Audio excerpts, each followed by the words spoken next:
sa balikat.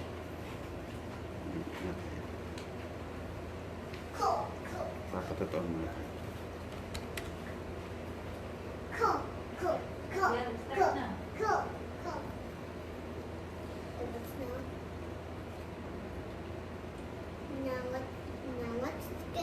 Now what we're gonna do there?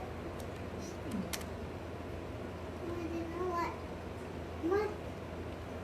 What? What? What? Ano yun? What? Let's sing. Let's sing. Let's sing. Paano magpapalit na? I don't Video know daw. what sing. Cool. Ito. Ano ba yun? Then nothing makes sing. Ay, paano yan na to, darling? Nothing can sing. Bluetooth. Eh, paano mamaya mag-aanganta mo?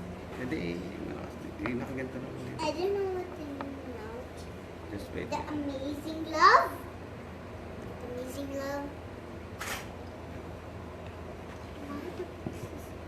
You're nothing gonna see. Pagpalang gabi po sa ating lahat, mga kapatid. Start. You're nothing gonna see. Isa pa lang. December po. Narinig na. Wala. Mommy, now it's 58.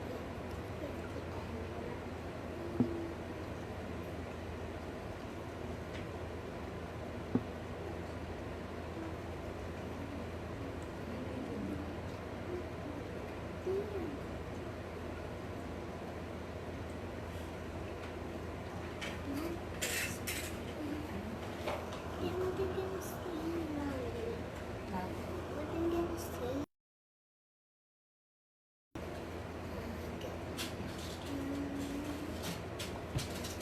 No. I don't want.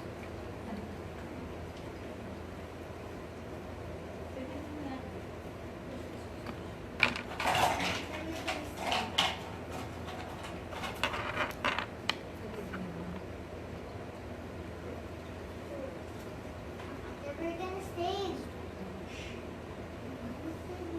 I know.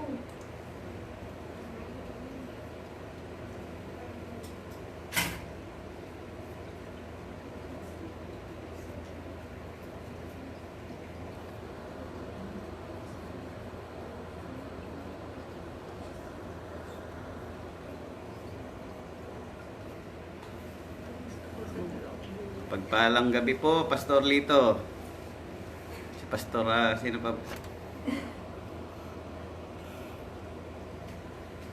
Kamusta po ang lahat?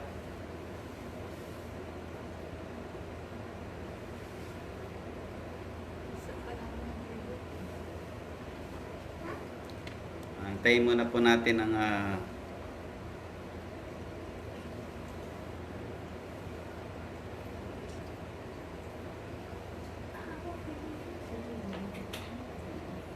kamusta po mga kapatid?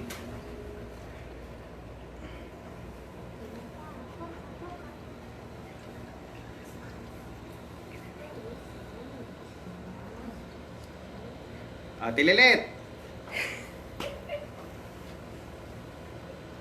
Kamusta? Kamusta po? Si Ate Joy. Wow, there's so many. Only 4? Yeah, but 1, 2, 3, 4.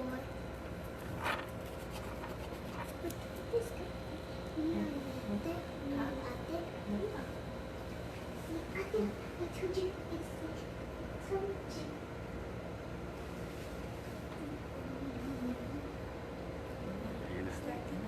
Mapagpalang gabi po sa lahat muli, mga kapatid. Kamusta po ang ating nakalipas na isang linggo? Excited na po ba kayo para sa gawain din natin para bukas?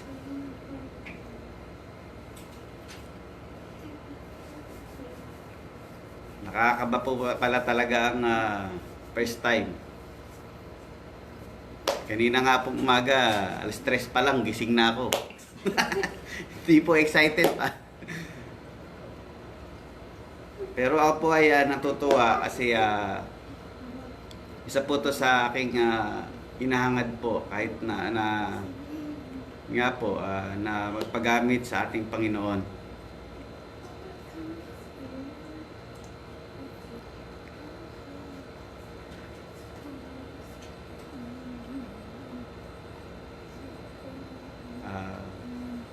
Nais ko muna pong magbigay ng patotoo para sa yung ginawa ng ating Panginoong Hesus sa aming buhay nitong mga nakaraang linggo.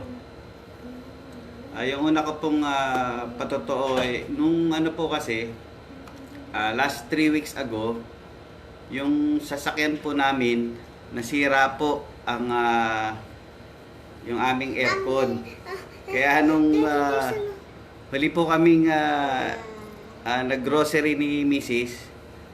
Ay nako, ang sobra init po. Yun nga pong pinunta namin may pinunta kaming isang lugar, ayaw papasukin si Dang kasi tumaas po yung temperature. Kaya po nung kinabukasan nun, naisip ako pong dalhin sana sa sa Kia po, sa Kia sa Damam. So ang Kubar po that time is naka-lockdown po kami. So nung umaga po nung sakay ko sa sasakyan, nakaramdam na po ako ng parang may bumubulong sa akin na wag akong tumuloy. Kasi gawa ng baka may checkpoint akong sabi na nag-aano sa akin na wag akong tumuloy kasi may checkpoint nga akong dadaanan. Kapursigihan ko po na mapagawa yung sasakyan kasi pag namamalengke nga po kami, sobrang init po talaga. Tinuloy ko po, hindi ko po pinansin yung bulong sa akin. Pero kaya bumabiyahe po ako, na doon po yung kaba ko. Nakalagpas po ako sa isang intersection. Yung last intersection po, para po makarating ako doon sa service center ng Kia. Medyo malapit na po ako. Nakita ko may kumikutitap. Ang dami pong ilaw na kumukutitap. Hala, sabi ko, eto na yung checkpoint. Hala, muna po ako, nag-minor. So nung pagka minor ko, nagpray po ako, humingi ako ng tulong kay Lord. Sabi ko, Lord, sana po maka-exit ako. Kaso po yung nadadaanan kong pwede kong exitan, nakasarado, hinarangan nila ng bato. So nung pagka-pray ko po, pagtingin ko may nakita po akong isang sasakyan na may nalikuan yung isang sasakyan. Sabi ko, praise the Lord. Sabi ko kasi hindi ako aabot dun sa pinaka-checkpoint, naka-exit po ako. So ang problema ko naman po ngayon kung paano ako uuwi at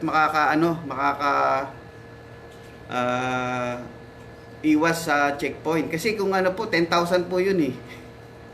Malaking pera po yun, 10,000. Matitikitan ako ng 10,000 kasi naka-lockdown nga po kami. Kahit po meron akong permit, hindi po pwedeng gamitin yung permit sa ganun lang. So, nag-stop po ako, nag-pray po, umuli ako. So, yun nga po, parang pinaalala sa akin ni Lord yung building na nakita ko na nadadaanan namin. Kaya, yun nga po, sa madalit salita, ako po yung nagpapasalamat sa Diyos kasi iniwas ako ng Panginoon sa ticket na 10,000. Ang pinaka-lesson po sa akin sa pangyayari na yon, maging sensitive po tayo sa binubulong sa atin ng Panginoon. Kaya dapat po lahat ng ating gagawin yun po yung magpe-pray muna po. Kaya nung sumunod po na linggo, bago po ako umalis sa parking, nag-pray po ako talaga na maayos na po yung AC ng sasakyan namin kasi may nakuha po akong contact sa kapatiran po na gumagawa ng aircon dito sa Kubar. Kaya praise the Lord, sa Diyos ang papuri pasasalamat kasi okay na po yung nagawa na po ng paraan yung aming yung aircon ng sasakyan namin. As isa pa po sa pinagpapasalamat ko nung mga nakaraang buwan po, nakatanggap po kami ng mga, let's say, sabihin nating bad news. Una po yung sa benefits namin, may tinanggal po sa benefits namin. Dati po kasi cash yung binibigay sa amin sa pamasahe. So nag-email po yung company namin na sila na daw ang bibili. Naisip ko that time na sabi ko, okay lang kasi at least may ticket pa rin.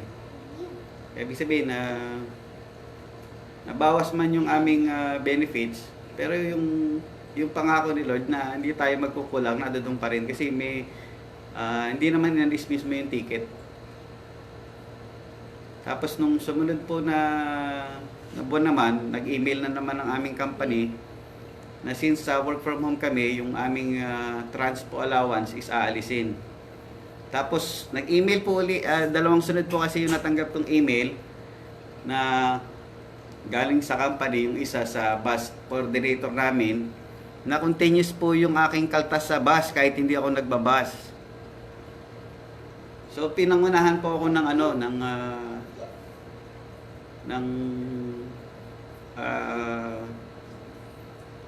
pangamba, ng worry. Kasi madodoble yung kaltas sa amin. Nung binalita ko po kay Mrs., yun nga po na madodoble yung kaltas namin, alam na niya na parang nagiinit yung ulo ko. So nung malis po ako sa kanya, nasa kusina siya, nagpray pala siya na yun nga, na humingi po siya ng tulong sa ating Panginoon na kahit malang yung yung sa bus wag na kaming kaltasan. So after ilang minuto po, nag-email po yung mismong boss nung nag-email sa akin na simula daw po nung nag-email ako, hindi na niya ako exempted na niya ako sa pagbabayad ng bus. So yun nga po, naisip ko na sa lahat ng pagkakataon, dapat po pala talaga is manalangin tayo.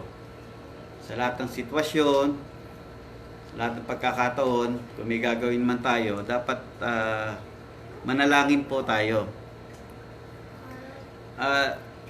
Katunayan po yung yung pangyayari na yon, na experience namin na sa aming BS, kami po ang naatasang mamuno sa BS namin, na ang pamagat namin is assurance to answered prayer. Answered prayer. So pinaranas po sa akin ng Diyos yung sitwasyon na gano'n para ma-deliver ko rin po yung aming BS ng maayos, kasi naranasan po namin mismo ng kaming mag-asawa yung assurance ng ating Panginoon sa ating pananalangin sa Kanya. Kaya kami po ay nagpapasalamat ng lubos sa ating Panginoon kasi ano man ang sitwasyon, nandiyan siya sa atin, nandiyan palagi siya para handa siyang makinig sa atin.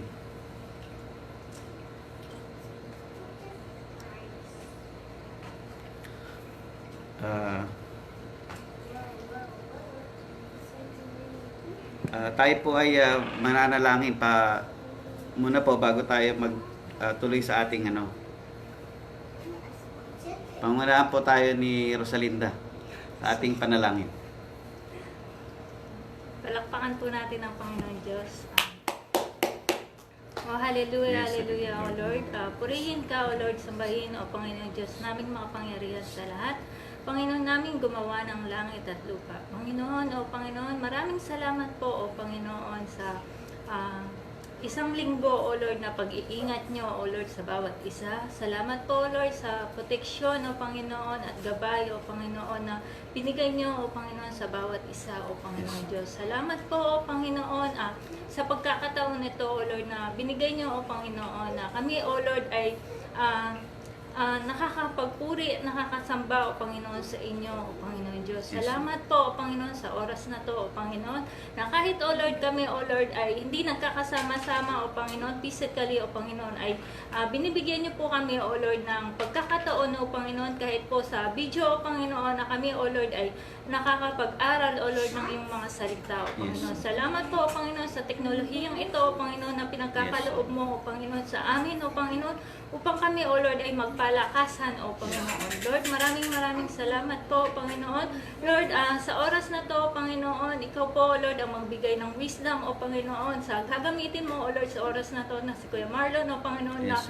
ikaw, O Lord, ang magbigay ng wisdom po, O Panginoon, sa kanyang mga lalabas, O Panginoon, sa kanyang bibig, O Panginoon, tanging mga salita mo lamang, O Lord, ang mumutawi, O Lord, sa kanyang Yes.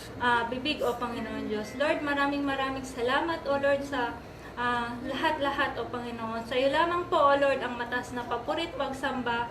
In Jesus' name we pray. Amen. Yay. Ngayon po, bago po ako magsimula sa may nenda pong awit ang aking mga anak. Saglit po. There's a lot.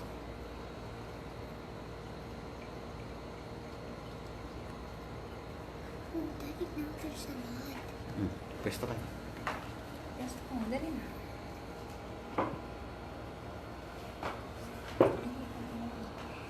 See, they're watching.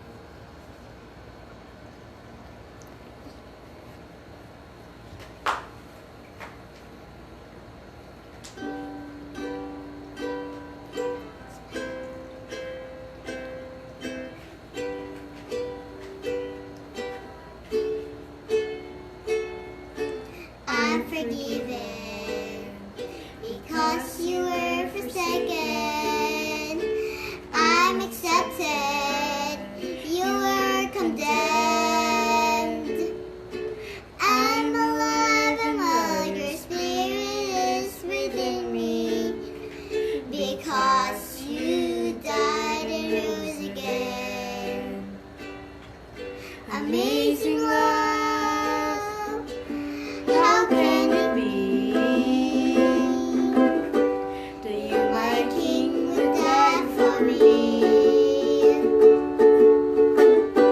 Amazing love, I know it's true.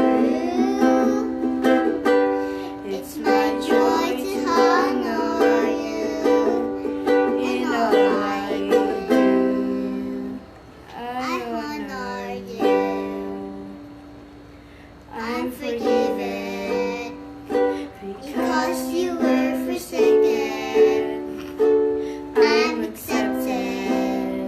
You were condemned. I'm alive and well. Your spirit is within me because you died and rose again. Amazing love, how can it be that you, my King, would die for me? Amazing love, I know it's true. It's my joy to honor you in all I do. I honor you, Jesus. You are my King, Jesus. You are my King, Jesus. You are my King, Jesus. You are my King.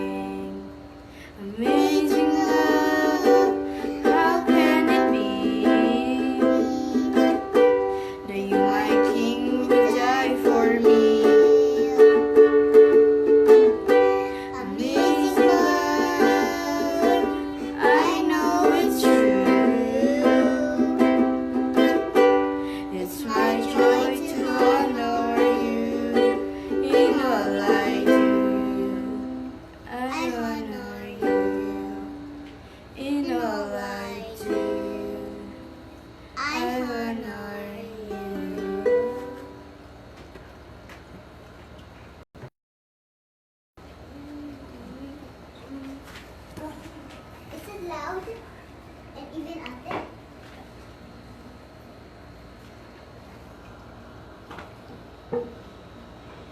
Salamat sa aking mga anak. Ang pamagat po ng naisip parating sa ating ng ating Panginoon ngayon is Father's Amazing Love. Napansin ko po ang mga anak ko, aware naman po sila sa nangyayari sa paligid natin. Na merong coronavirus, na madaming apektado, maraming nagugutom. Alam po nila na meron ding mga Pilipino dito na no work, no pay, na maraming nahawa ng sakit ng virus, na madami ang namamatay. Pero naobserbahan ko po sila. Pero bakit tingin nyo po na sila ay bakit po kaya parang mga bata ay hindi nababahala? Kampante sila sa bahay. Bukod po kasi sa palagi naming sinasabi sa kanila na mag-pray sila at ina-assure sila na di kami pababayaan ng Diyos. Isa po marahil sa dahilan ay di ba, kasama nila kaming mga magulang nila. Lahat naman po tayo dumaan sa pagiging bata, na dumaan din po tayo sa time na yung pag tayo nakakapanood na ng mga yung nakakatakot lang ng mga pelikula o nakakarinig tayo ng mga kwento, lalo yung panahon natin yung may mga radyo pa, yung maririnig mo lang yung lagim ng gabi. Eh tayo po ay natatakot. Ang una po nating hinahanap yung presensya ng ating mga magulang. Pagkasama na po natin yung ating mga magulang, nagiging kampante na po tayo. Nawawala po yung ating takot. Di po ba?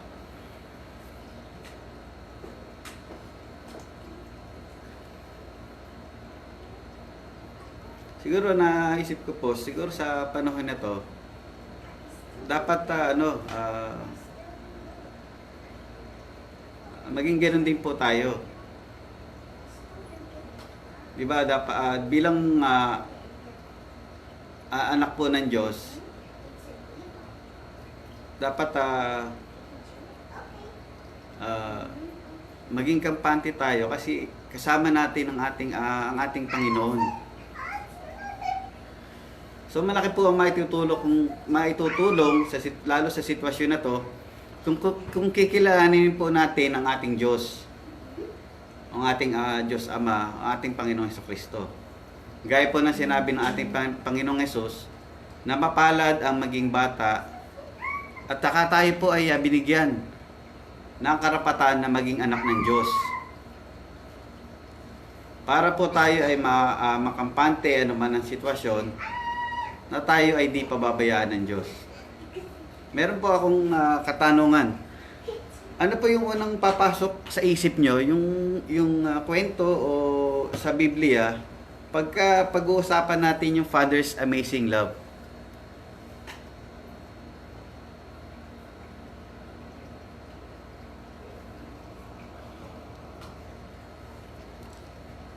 Sa akin po kasi ang una pong pumasok sa isip ko yung prodigal son. So, yun po yung alam na po natin lahat ng kwento nung the prodigal son.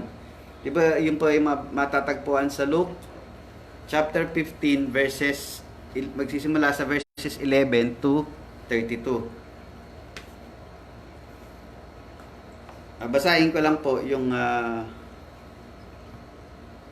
ang alibughang anak.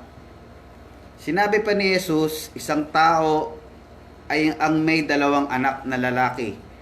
Ang wika ng bunso, Ama, ibigay na po ninyo sa akin ang mamanahin ko. At binahagi sa kanila ng ama ang kanyang ari-arian.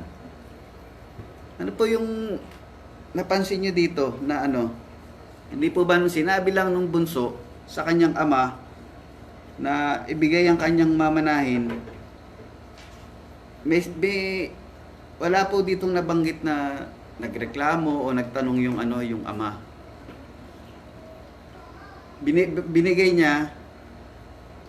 Binigay agad nung ama yung ari-arian, yung parte nung ano, nung bunso.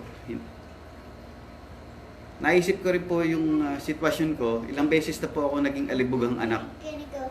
You're not very Na sa tuwing ako ay mananalangin at pag ibibigay ng Diyos, madalas po dati, pag nakuha ko na po yung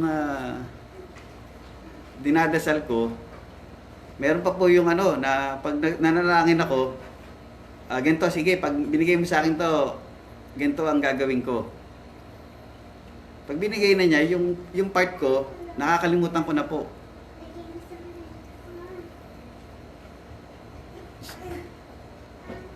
So, ituloy ko po uli.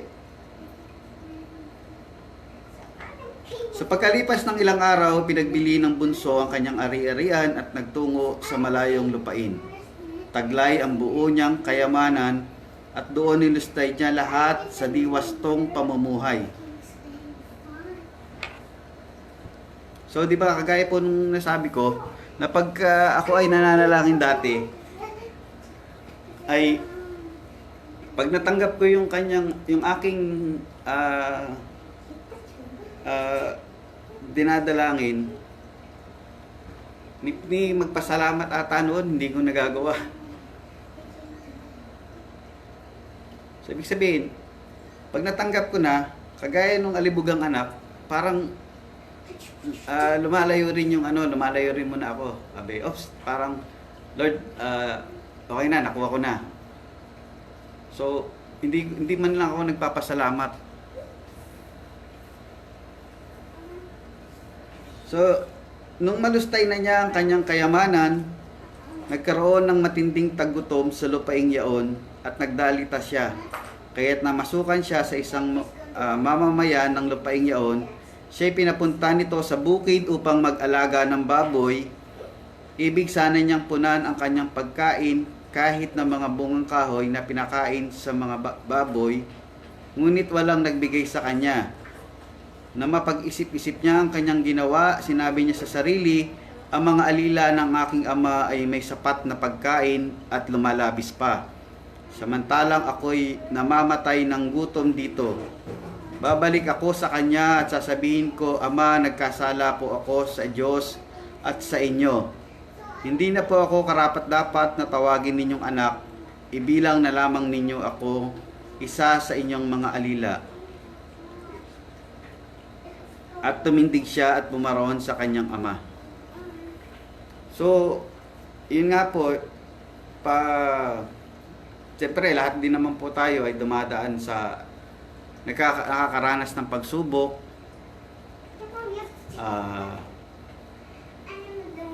Kagaya ko po dati, pag ako ay after kong ma-receive yung kanyang blessing, so nakakalimot po ako. So pag dumating na may pagsubok sa akin, ang unang ginagawa ko is nagre-rely ako sa sarili ko, sa sarili kong kakayahan. Kagaya rin po nung naging alibugang anak, nung dumating yung time na naubos na niya yung kanyang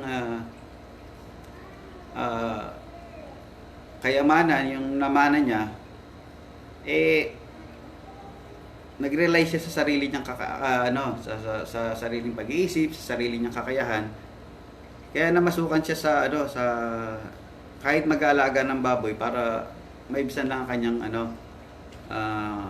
pagkagutom. Yun nga, naalala niya na yung kanyang ama na babalik na lang siya at hihingi siya ng tawad kasi doon nga naman sa bahay ng kanyang ama, kaya yung mga alila niya alila nila hindi naman nagugutom, sumusobra pa nga daw yung pagkain.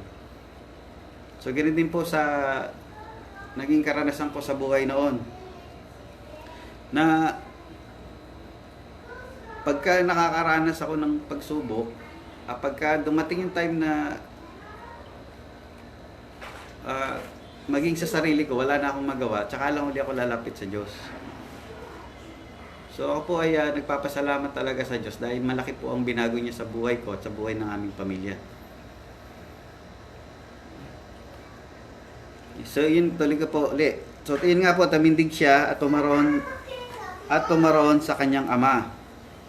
Malayo pa'y natanawan na siya ng ama at ito'y labis na nahabag sa kanya, kaya't patakbo siyang sinalubong, niyakap at hinagkan.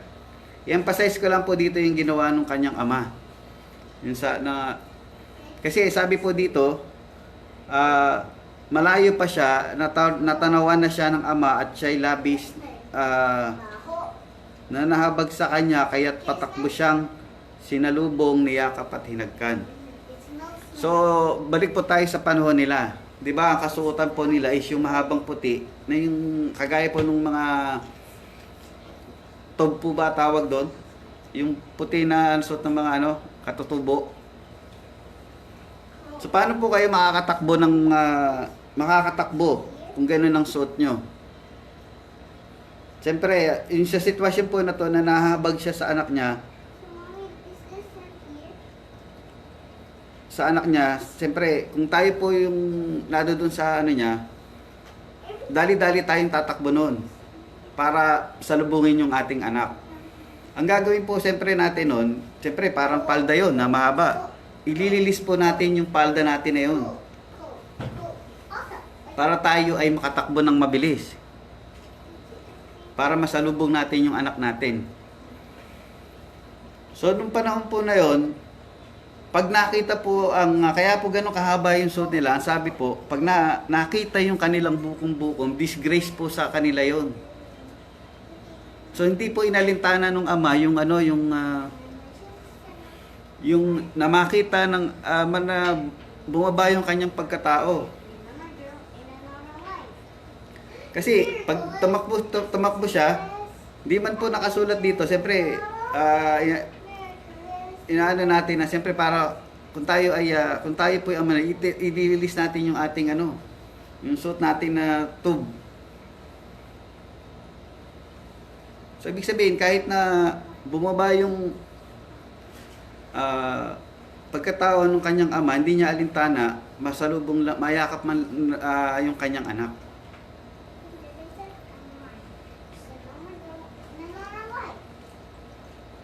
So yun nga po, sinabi ng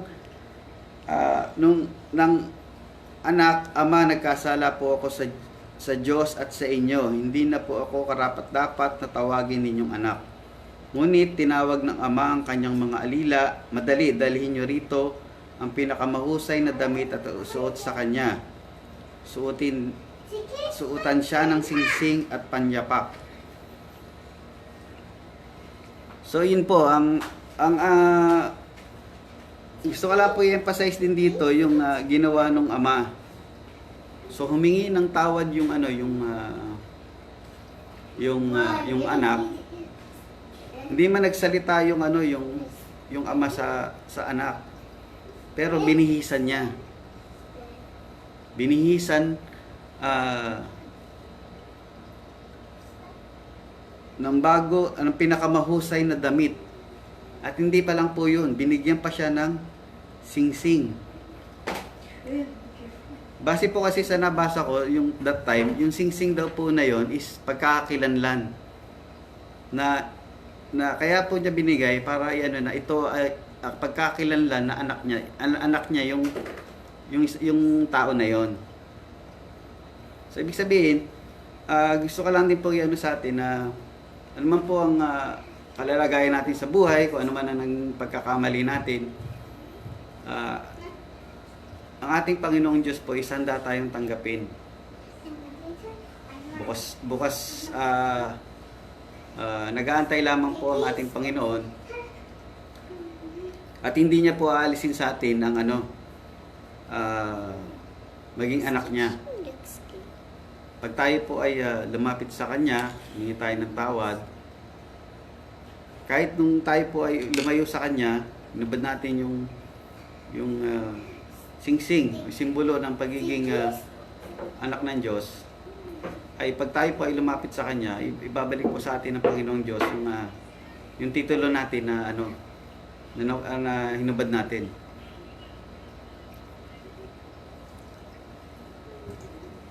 So, yun nga po, ang gusto ko lang pong i-emphasize sa ano na to is yung ating pagmamahal, kilalanin po natin ang ating Diyos, ang ating Diyos Ama. Para po kung ano po ang ano man ang maging sitwasyon, ay alam po natin na ano na may Diyos Ama tayo na mapagmahal. So, meron po akong at least 7 verses about the Father's love.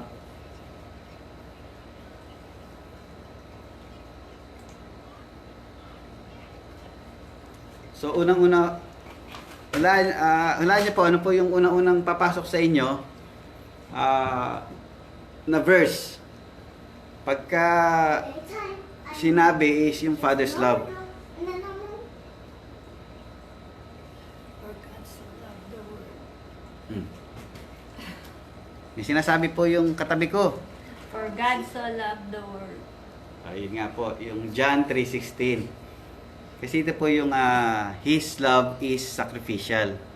So sa John 3:16, alam naman po natin yon na for God so loved the world that He gave His one and only Son, that whoever believes in Him shall not perish, but have eternal life. So sino po sa atin ang makaiisip na gumawa ng mabuti sa mga taong madami at malaki ang pagkakasala sa atin? Lalo na po siguro kung isasacrifice pa natin ang buhay na nag-iisang anak natin para sa kanila na may malaking pagkakasala sa atin. Meron po akong nabasang kwento na siguro po kahit kayo ay parang di may hiwagahan doon sa tao. Nangyari po to doon sa Jacksonville. Naalala pa nga daw po noon ni Mr. Ike Brown Sr. ang unang araw na nakaharap niya sa korte ang taong pumatay sa anak niya. Pangalan po nung pumatay sa anak niya is si Takoya Creener. Sa una daw po na gaya ng karamihan, ang unang nasa isip at puso niya ay pawang galit at paghiganti. Siyempre, gusto niya na patayin o bugbugin man lang yung pumatay sa anak niya. Pero sa laking pagkabigla niya na nakaharap niya yung taong pumatay sa anak niya. Kasi nag-iba po lahat ng kanyang nararamdaman. Di niya maipaliwanag. Nawala yung galit niya at pag nanais niyang patayin o mamatay din yung pumatay sa anak niya. Hindi lang daw po nawala galit at pinatawad yung pumatay sa anak niya, pero ang nakagugulat pa po ay nadoon yung paghahangad niya na ampunin yung mismo pumatay sa anak niya. Katunayan po, si Mr. Brown mismo ang nakiusap sa korte na huwag patawan ng kamatayan si Takoya Creener. Nakagugulat po, di ba? Di lalo na po nung inampun niya mismo yung mismong pumatay sa anak niya. Maaring di natin saklaw ang pag-iisip, maaring di natin maintindihan, maging yung kanyang anak at asawa po bumilang daw po ng taon na hindi siya kinakausap dahil sa naging desisyon niya na patawarin at ampunin yung mismong pumatay sa kanya. So, pag tayo po talaga ay hinipo ng ating Panginoong Hesukristo, Panginoong Hesukristo, maaring hindi po saklaw ng ating pag-iisip yung mga pangyayari. Ika nga, pag tayo mismo ay tinawag ng ating Panginoong Diyos, wala kang magagawa kahit magtago ka. Sino po ba yung karakter sa Biblia na pilit niyang iniiwasan ang ating Panginoon? Sino, Darle? Jonas. Si Jonas po. So, ganun din po. So, Our Heavenly Father loved us so much that He gave His only begotten Son as a sacrifice for our sins. He did this to give us new life so that we could spend eternity with Him. This is true, sacrificial, and unconditional love. So yun po yung unang verse na nakita ko na makapag-alala sa atin kung gaano tayo kamahal ng ating Panginoon. Na makakatulong sa atin na malaki sa kagaya na sitwasyon na to. Sumunod naman po yung sa parable of the lost sheep, he leaves the 99. Ito po yung sa Matthew 18, chapter 18, verse 12 to 14. So what do you think if a man owns 100 sheep and one of them wanders away? Will he not leave the 99 on the hills and go to look for the one that wandered off?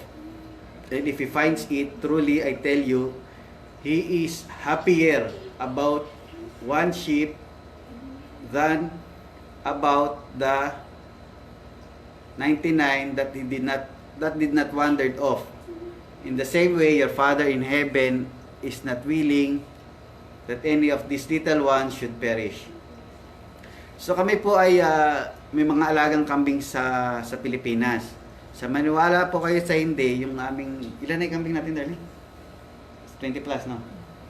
Sa 20 plus na po mahigit yung aming kambing, nanganak pa po yung isang kambing namin ng 2 babae. Nagsimula lang po yung kambing namin sa isa. Una po, ang balak namin is 2 peraso. Siyempre, pares para dumami. Kaya nagulat po kami, nanganak yung kambing. So, parang, pero hindi siya virgin, virgin kambing na basta na lang nanganak. Kasi po, yung kapitbahay namin, merong kambing din. Hindi po namin alam, nasa lisiyan pala kami. So, praise God kasi, kahit isa lang kambing namin ngayon, nasa 20 plus na po. So siguro po kung meron mamawaglit na isa sa aming mga alaga, siyempre iiwan ko din po yung kawan ng kambing para hanapin yung nawawala. Di naman po ibig sabihin na iniwan ko yung kawan ng kambing, pababayaan ko na sila.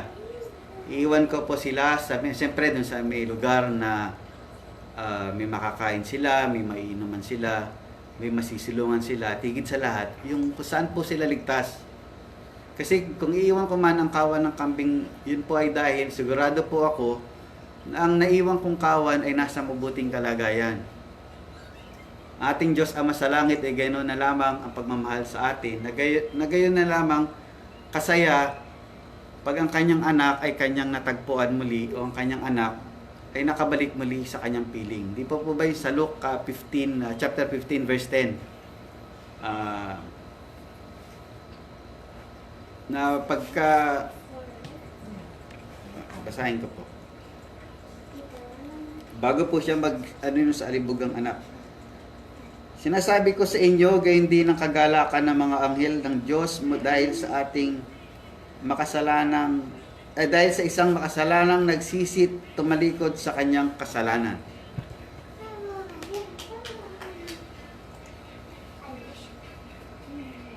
So di po ba, kahit gano'n man tayo karami o gano'n man ang ating kasalanan, pag lumapit tayo sa ating Panginoong Diyos at ating pinagsisihan at inamin sa Kanya yung ating mga kasalanan, higit po na natutuwa ang ating Panginoong Diyos. Gano'n niya po tayo kamahal.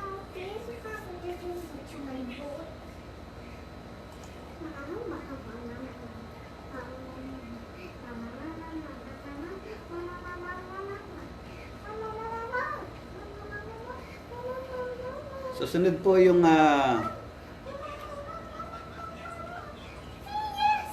He gives us good gifts. Doon po yun sa Matthew chapter 7, 9 to 11.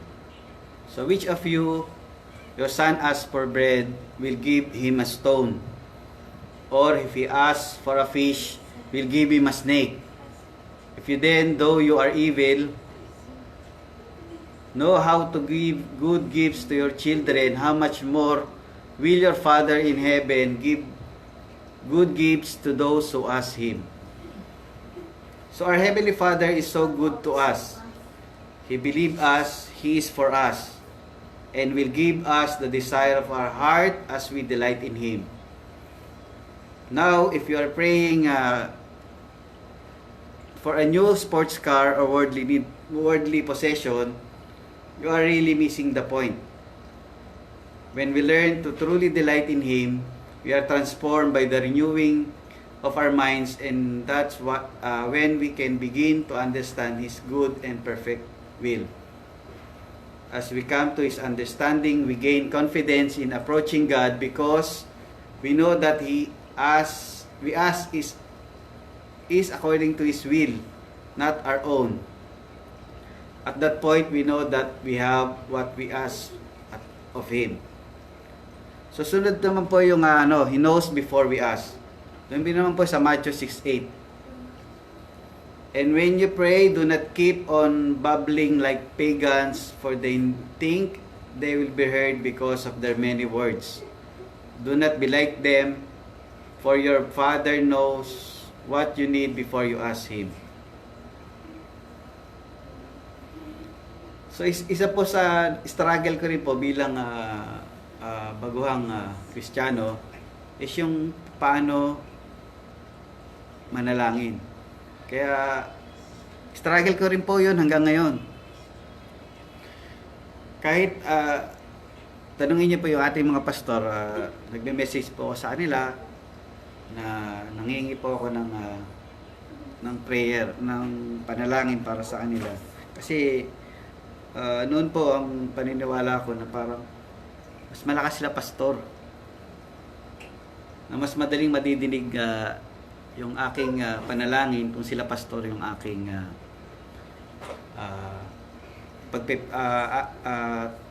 makikiusapan ko sila na ipag-pray ako. Pero napagtanto ko po daan ng mga araw, panahon na in-imply sa akin ng Panginoon na bakit kailangan mo pang padaanin sa ibang tao yung panalangin mo? Diba, sabi sa akin, pwede ka naman lumapit sa akin eh. Dumiretso ka sa akin. Yan ang sabi ng Panginoon. So, hindi naman po natin kailangan maging maboka yung ating panalangin. Mas gusto po ng Panginoon yung direct to the point. Na kausapin natin siya na parang di po ba pag nung mga bata tayo, pag tayo ay may gusto, lalapit tayo sa ating magulang, sa ating nanay, sa ating tatay, lalambingin natin sila. Bula-bulahin. Hindi ko naman po sinabing bula-bulahin din natin ang ating Diyos. Yun nga po, pero gusto ng ating Panginoon na yung nilalambing din natin ang ating Diyos.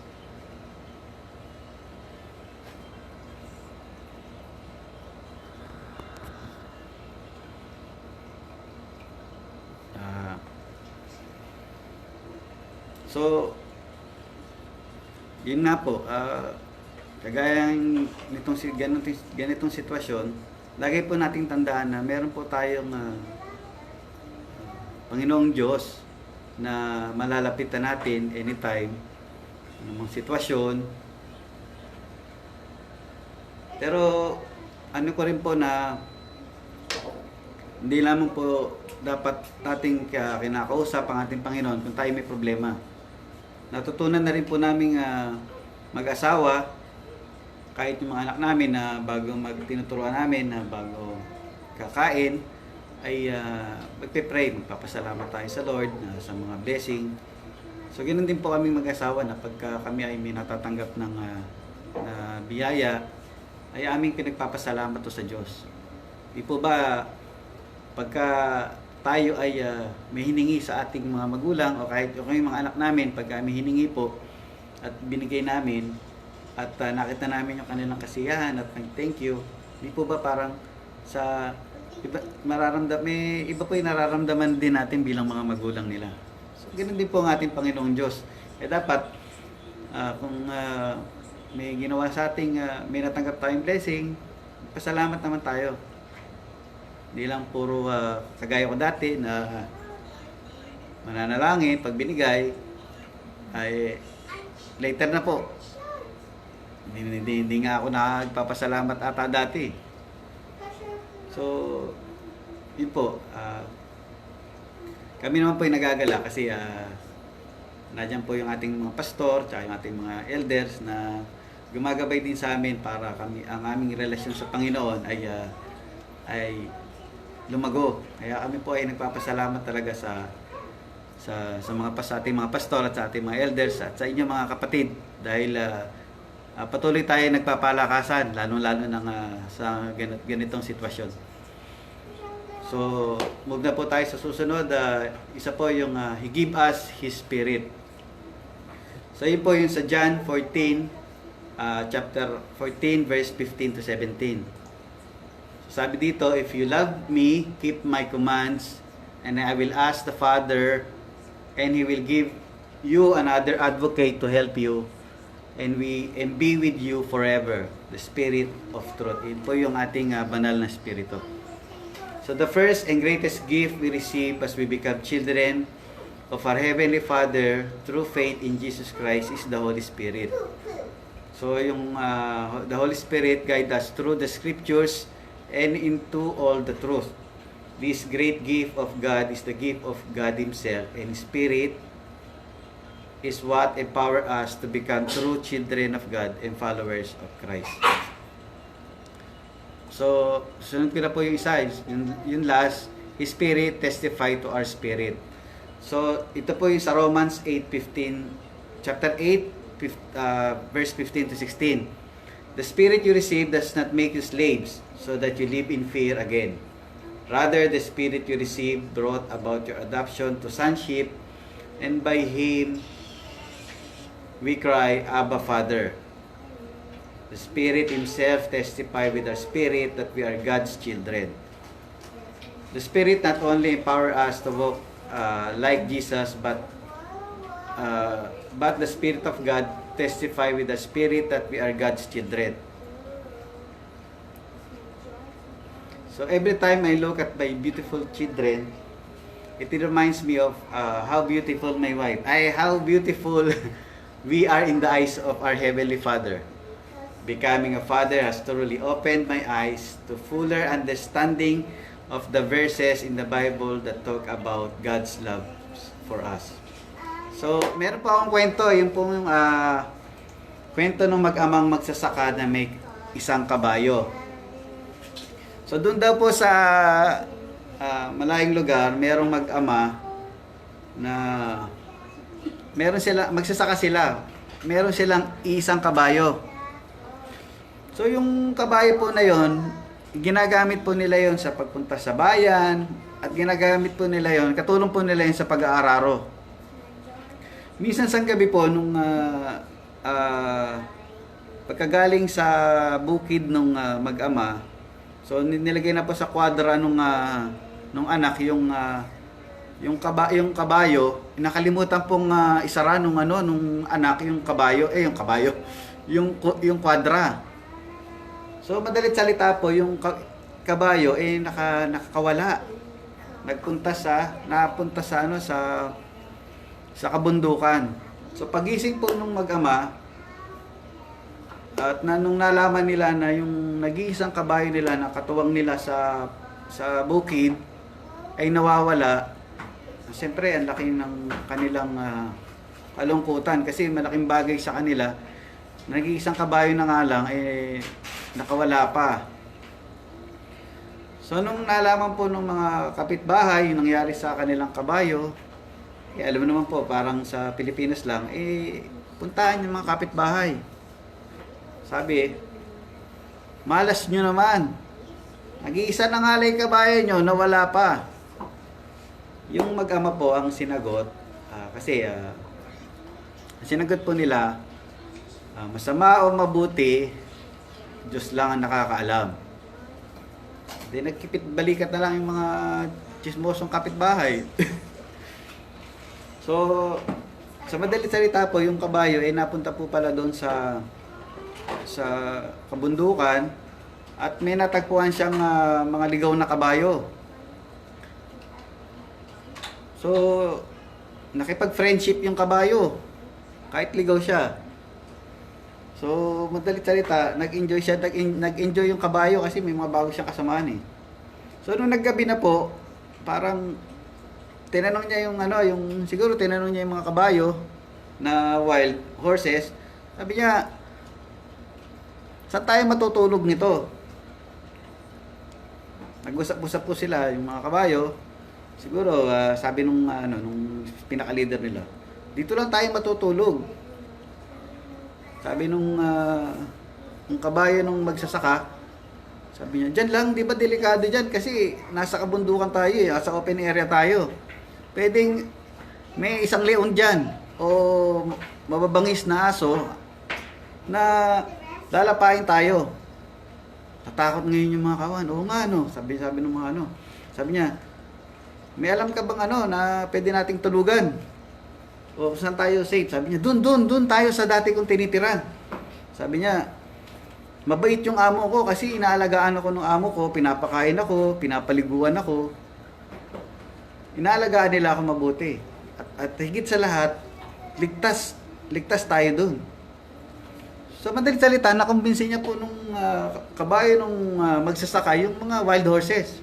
So nagpunta na po, dahil sa madalit salita, yung mga kabayo po, kasama yung wild horses, umuwi po dun sa bahay nung magsasaka, ng mag-amang magsasaka. So, paggising po nung mag-ama, laking gulat nila. Dahil nakita po nila yung kabayo nila, may kasama pang mga wild horses. Eto na naman po yung siyempre, yung mga chismosong kapitbahay, puntahan na naman doon.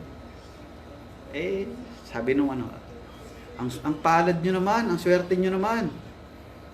Dahil yung nag-iisang kabayo nyo, pag bumalik, ang dami pang kasama. So, ang naging tugon po uli nung mag-ama, masama o mabuti, Diyos lang ang nakakaalam.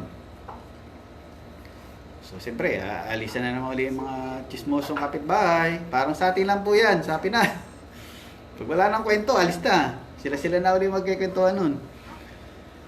So, siyempre, sabi nung nag-usap yung mag-ama, sabi niya, dami nating kabayo. Kaso, siyempre, wild horses po yun eh. Siyempre, para mapakinabangan nila, kailangan nila i-train. So, nung tinetrain po nung anak nung magsasaka, yung isa sa mga wild horses, nahulog siya sa kabayo. Hindi, napilay po siya. Napilay yung kamay niya. Di, takbuhan na naman yung mga chismosong kapitbahay. Sabi niya, hala, malas nyo naman. Nag-iisa na lang anak mo, napilay pa. Sabi, wala niya po, ano yung naging sagot ng mag-ama? Siyempre, yung kanila pa rin po na masama o mabuti, Diyos lang ang nakakaalam. So, nangyari po, sumunod na araw, nagkaroon ng gera, digmaan. So, madalit salita, so yung gobyerno nila, lahat ng mga lalaki na makikisig, malalakas, ginawa nilang sundalo. Siyempre, para i-depensa yung kanilang bansa. Takbo ngayon yung mga kapitbahay doon sa doon sa mag-ama na naman. Sabi ng mga chismosong kapitbahay na naman, ang palad mo naman. Kasi, pilay nga yung anak mo, at least kasama mo. Hindi kagaya namin, hindi namin alam kung buhay pa bang makakauwi yung mga anak namin. So, ano po ang naging tugon ng mag-ama?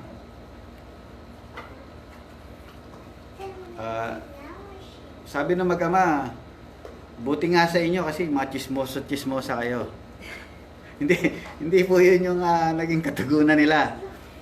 Yun pa rin po ang naging katugunan nila kasi tapat po talaga sila sa Diyos. Ang sabi nila, masama o mabuti, Diyos lang ang nakakaalam. So, hindi po ba parang nakaka-bless yung kwento na to, na isang maging magandang example na pwede nating pamarisan na ano man ang mangyari sa atin, sa anumang siyempre, di lang naman po laging masaya o mabuti ang nangyayari sa ating sa ating buhay. Nariyan po talaga ang pagsubok. So, isa na rin po sa magiging siguro sa ko to na ano man mangyari sa hinaharap pagka masama o mabuti, Diyos lang ang nakakaalam. Ibig sabihin na we need to trust our God. We have a big God. Diba, mga kapatid? We have a bigger God, bigger than our problem, bigger than the coronavirus. So, doon na po tayo sa ating pinakahintay kasi anong oras na po sa conclusion. So, wag po nating kakalimutan na tayo ay anak ng Diyos. Meron tayong Diyos na buhay na may lalang ng lahat. So, kung ating tatay ay siyang naglalang ng langit at lupa, makasisiguro po tayo na ano man ang dumating sa atin, anumang sitwasyon, gaya ngayon, na ano man ang ating pangangailangan ay di tayo pababayaan at ipagkakaloob ng ating Ama ang ating mga pangangailangan. At wag po nating kakalimutan, masama o mabuti, Diyos lang ang nakakaalam. So bago po ako magtapos, meron po akong ibabahagi sa iyong sulat na maaaring na-encounter niyo na po itong sulat na to, yung Father's love letter. Ito po yung mga verses na pinagsama-sama sa Biblia at ginawang love letter. Diba, kapanahonan po natin noon, uso-uso yung mga love letter, gusto natin nakakatanggap ng mga love letter. Naranasan ko rin pong nagsulat ng love letter pero hindi po kay Mrs. ngayon. Noong uso na yung text. So, basahin ko lang po yung Tagalog version ng Father's Love Letter. So, ito po, ang nasusulat. Aking anak, marahil hindi mo ako kilala, subalit batid ko ang lahat ng tungkol sa iyo. Batid ko kapag ikay nakaupo at kapag ikay nakatindig. Batid ko ang lahat ng gawain mo. Maging ang mga buhok mo sa ulo ay aking nabibilang. Pagkat ikay nilikha sa aking wangis, sa akin ikay buhay nakakakilos at ganap. Pagkat ikay nagbuhat sa akin, kilala na kita bago ka pa ipinaglihi. Hinirang na kita ng balakin ko ang paglikha. Hindi ka isang pagkakamali, pagkat lahat ng araw mo'y nakatitik sa aking aklat. Aking itinakda ang panahon ng iyong pagsilang at saan ka mananahan. Buong ingat at buong inam kitang nilikha. Aking hinugis ang lahat mong sangkap sa sinapupunan ng iyong ina. At iniluwal ka sa araw ng iyong pagsilang. Ako'y di wastong pinakilala ng mga hindi nakakakilala sa akin. Hindi ako malayo ni galit. Sa halip ako'y ganap na kapahayagan ng pag-ibig. At nasa akin kung pupuspusin kita at nasa kung puspusin kita ng aking pag-ibig. Dahil ikay aking anak at ako ang iyong ama. Aking ihahandog sa iyo ang higit pa sa maaring ibigay ng iyong ama. Dahil ako ang ganap na ama. Lahat ng mabuting kaloob ng iyong tinatanggap ay galing sa aking kamay. Pagkat ako ang nagkakaloob at katatagpuin ko ang lahat ng iyong pangangailangan. Aking plano para sa iyong kinabukasan ay laging puspos ng pag-asa. Pagkat ikay mahal ko ng walang hanggang pag-ibig. Ang aking isipan patungkol sa iyo ay sindami ng buhangin sa dalampasigan. At ako'y masayang aawit sa iyo ng may kagalakan. Ako'y di titigil sa paggawa ng mabuti sa iyo.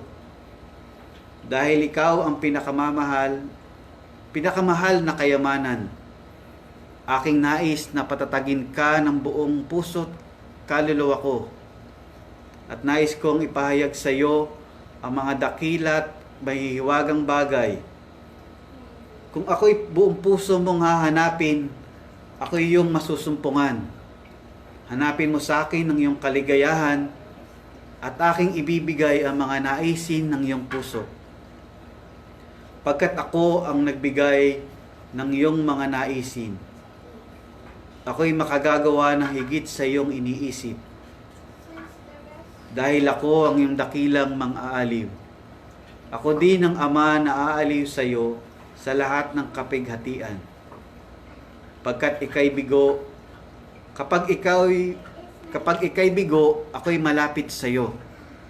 Tulad ng pagkanlong ng pastol sa isang tupa, kinanlong kita palapit sa aking puso. Isang araw, papahirin ko ang bawat luha sa iyong mga mata at aking papawiin ang lahat ng hirap na inyong dinana sa mundong ito. Ako ang iyong Ama at iniibig kita gaya ng aking pag-ibig sa aking anak na si Jesus. Pagkat kay Jesus, ang pag-ibig ko sa iyo ay nahayag. Siya ang ganap na sinag ng aking pagka-Diyos. Siya ay dumating upang ipakita na ako ay panig sa iyo at hindi laban sa iyo. At upang sabihin sa iyo na hindi ko binibilang ang iyong mga kasalanan, si Jesus ay namatay upang ikaw at ako ay magkasundo. Ang kanyang kamatayan ay naging ganap na kapahayagan na ng aking pag-ibig sa iyo. Aking pinagkakaloob ang lahat ng aking iniibig upang makamit ang iyong pag-ibig. Kung iyong tatanggapin ang kaloob ng aking anak na si Jesus, tinanggap mo rin ako. At wala nang makapaghihiwalay sa iyo sa aking pag-ibig. Umuwi ka na sa akin at ako'y magpapahanda ng pinakamalaking handaan na mangyayari sa langit. Ako ang Ama sa pasimula pa at palaging magiging Ama. Ang tanong ay, maaari ba kitang maging anak? Ako ay naghihintay sa iyo. Nagmamahal, iyong tatay, makapangyarihang Diyos. Hindi po ba? Nakabasa na ako ng mga love letter, nakagawa na ako ng love letter. Pero itong love letter na to, na nanggaling sa ating Diyos Ama, ay walang katulad. Kaya, ano po ang dapat nating ikabahala? Kaya dapat, kagaya ng ating mga anak, kasi lalo na kung tayo ay kilala, alam nila na safe sila, na pagkasama nila ang kanilang mga magulang. Dapat ganun din po tayo bilang mga magulang. Na tayo ay anak ng Diyos, na meron tayong makapangyarihang Diyos, mapagmahal na Diyos. So, isa lang po ang nais kong sabihin. Gaya po na nasusulat sa banal na aklat, na ilang beses sa ating sinabi ng ating Panginoong Diyos na huwag tayong mangamba, huwag tayong matakot. Almost 300 plus po na binabanggit sa Biblia, yung katagang yon. So, ibig sabihin, kung meron tayong 365 days sa isang taon, so almost every day, at pinaalalahanan tayo ng Biblia na tayo ay sinasabihan, inuutusan ng ating Diyos Ama, ng ating Panginoon Jesucristo, na tayo ay huwag matakot. So, yun po. Tayo po ay manalangin para sa ating pagwawakas. Aming Panginoong Diyos, Diyos Ama naming makapangyarihan sa lahat. Panginoon, mali Lord, kami po, Lord, ay nagpapasalamat, O Lord, sa pagkakataon na gaya nito, O Lord, Hindi man po kami, Lord, physically magkakasama, Lord, ang aming puso, ang aming isipan, ang aming spirit, O Lord, ay iisa, O Lord. Ito po ay mapapurihan, masamba, mapag-aralan, Lord, ang inyong mga salita, O Lord, Panginoon. Panginoon, maraming salamat po, Lord, sa pagkakataon na kami, Lord, ay sama-samang makapag-aaral, Lord, nagpapalakasan, O Lord, na aming nadidinig, Lord, ang inyong mga salita, O Lord, Panginoon. Panginoon, maraming salamat po. Tunay, O Lord, na ang inyong salita ay mananatili magpakailanman. Panginoon, na ang inyong mga pangako, Lord, ay tapat, Lord. Patuloy kami, O Lord, nakakapit sa inyong mga pangako at sa inyong mga salita, O Lord, Panginoon. Panginoon, pagpatuloy niyo pong pagpalain, Lord, ang mga aming mga kapatiran, O Lord, na nanonood, O Lord, na kasama namin, O Lord, maging ang mga hindi nagkaroon ng pagkakataon, O Lord, na makapanood, O Lord, Panginoon. Pagpalain niyo sila, Lord, kayo ang mag-ingat, O Lord, sa kanila, lalong-lalo na, Lord, sa virus na to, O Lord, Panginoon. Cover us, O Lord, with your precious blood, O Lord, Panginoon. Kayo ang mag-ingat sa bawat isa, Lord. Pagkalooban niyo kami, O Lord, ng kalakasan sa araw-araw, O Lord, Panginoon. Panginoon, alam ko, Lord, na hindi kami magkukulang sa lahat ng anuman aming pangangailangan, O Lord. Dahil, Panginoon, ito po, Lord, ang inyong pangako sa inyong mga anak, O Lord, Panginoon. Panginoon, maraming salamat, Lord. Aming binabalik sa inyo, Lord, ang mataas na papuri at pasasalamat. We ask this in Jesus' mighty name we pray. Amen. Thank you. Maraming salamat. Yeah, baby, come. We say bye. Yeah. Bye. Maraming salamat po. Maraming salamat po. Blessed evening po sa lahat. Sa ulitin po, maraming salamat po. God bless.